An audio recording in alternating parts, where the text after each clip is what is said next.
Y'all, the girlies have been eating up a flip over, especially with curly hair. I too am now one of those girlies, but in the form of a quick weave wig. If you're like me and don't really know how to sew in bundles, this is for you. The bundles that I'm going to be using are from Unice, y'all. I have two 22 and that was about to be a tongue twister. Two 22 inches and two 20-inch bundles. I've been wearing the hair for a couple of days, so I really love the density and texture of this hair. So take into consideration that I did have 4 bundles. I used all 3 and like 3/4 of my bundles, and it definitely gave volume, but still light to where it could be natural, even though we know it ain't.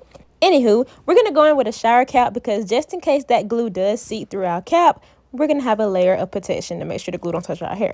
I'm starting off with my longest bundles first, so this is me unraveling the 22-inch and measuring before I cut. I personally like to measure, then cut, then glue, then place. This is something that works best for me. I've seen people literally glue a certain length of their weft. They'll lay it on their head and then cut it like that. But again, I like to measure, then cut, then glue the weft to then place it exactly where I want it on my head.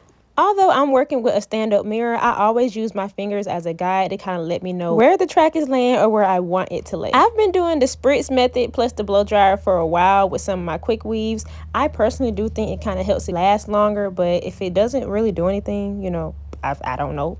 I do feel like it helps make it a little more, you know, secure. One disclaimer that I found, because this is my first time ever doing a basically quick weave wig, if you want to call it, I should have done my tracks in more of a U shape to the front of my head. So as I start to near like the middle, I start to go from side to side, but I should have honestly just kept going around like a horseshoe. So then my flip over part wouldn't be just so straight across my head. And I'll bring it back up in a second, but this is me gluing the track and placing it down. Like I told y'all, I always like to cut the tracks, then glue it, then place it. It just helps to ensure that I have the right size measure. It makes the process a little bit better for me. This is how those tracks are looking when I'm pulling it back. That's how it's going to give that seamless kind of flipped over look. This process was fairly quick, but it still is tedious, so you know you gotta have a little music and a little dance break.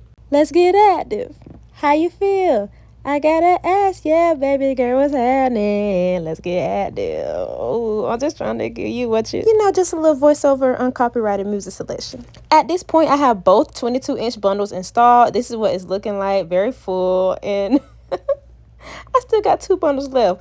At this point, I'm going to still use my same method. I'm measuring the tracks, cutting the tracks, gluing the tracks, and laying them down. If you do so happen to get glue on your fingertips, y'all, the glue comes right off. Just rub it together, and it basically comes off, like that simple. After about every 3 to 4 tracks, I do go in with the blow dryer again, just to make sure everything is getting sealed and laid properly. And this is the visual of what I was talking about when I said I wish I would have kept going in a horseshoe. You do not have to have long tracks like this across the center. Personally, I would suggest you to go to a horseshoe shape until you're near kind of like the start of your brows, and then lay your tracks like that, just going backwards. Now, this disclaimer isn't to say that this did not work for me.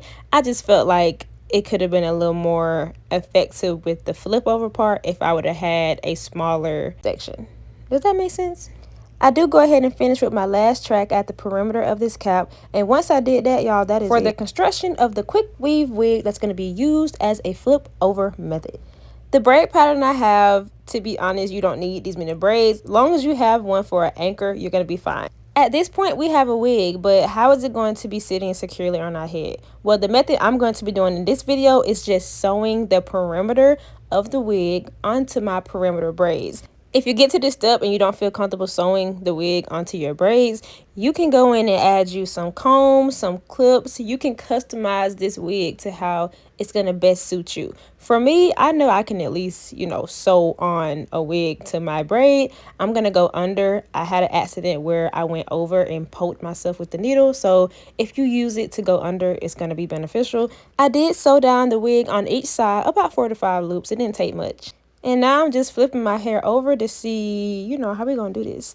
Personally, I decided to go in with some gel because my roots does curl a little bit. I am going through a little bit of some heat damage that I'm going to be cutting off soon. So for the styles that I knew that I was going to be doing, a little gel wasn't going to hurt me. But if you're someone that wants to take a wand curl or straighten your hair and lightly curl it to blend in with this hair, you can always do that, especially if you're doing a wand curl method.